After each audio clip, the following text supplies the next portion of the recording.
Alors, ce que je fais pour commencer, c'est j'enlève le baggy qui a tenu 24 heures sur ma tête. Les pointes, c'était doux, c'est tout. Donc, voilà. C'est une méthode que je referai très souvent pour hydrater mes pointes. Maintenant, je vais sectionner ma tête en 4 énormes parties sans faire gaffe à si les parties sont égales ou quoi que ce soit. Je suis mes cheveux. C'est-à-dire que s'il y a un nœud, je ne cherche pas à démêler le nœud. Je fais une portion comme elle peut être faite. Et ensuite, chacune des portions, je vais la séparer en 2 parties et faire une natte. Pour l'instant, je ne démêle pas du tout mes cheveux, c'est-à-dire que je fais avec ce que je peux sans me faire mal à la tête. Ok. Donc je fais 2 nattes par portion, ça fait que je me retrouve avec 8 tresses sur la tête. Et une fois que j'aurai délimité chacune de mes portions, je vais donc m'attaquer au démelage.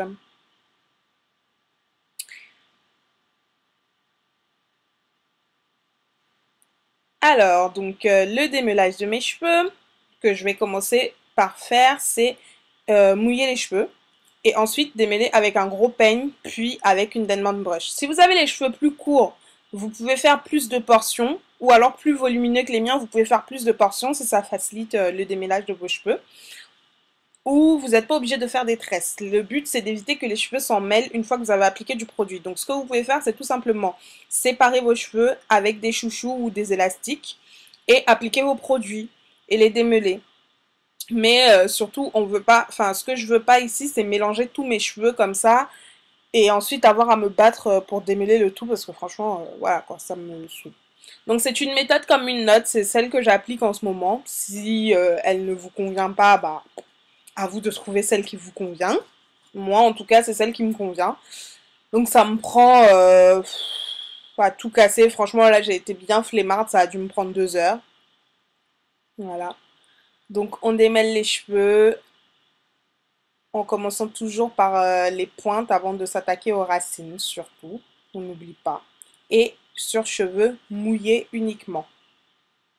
D'accord? Donc, une fois qu'une section est démêlée, je la retresse. Vous pouvez faire des vanilles, c'est plus simple aussi à gérer. Mais là, j'avais envie de faire des tresses pour que vraiment la longueur des cheveux que les cheveux ne rétrécissent pas au lavage.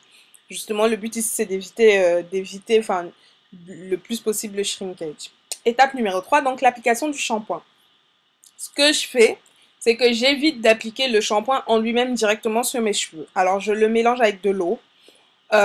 Beaucoup d'entre vous, celles qui ont des pellicules, peuvent mettre un peu d'huile d'olive dans leur vapeau avec l'eau et le shampoing. Ça permettra à l'huile d'olive de pénétrer aussi au niveau du cuir chevelu pour traiter ce problème de pellicule.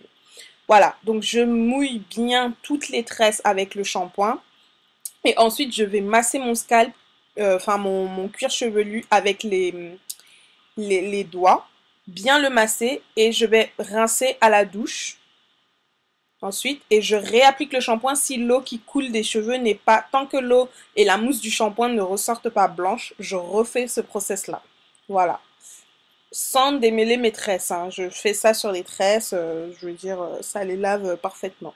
Donc je masse bien chacune des tresses et je fais ça jusqu'à ce que l'eau qui sorte du shampoing soit blanche. L'application du conditionneur ou de l'après-shampoing.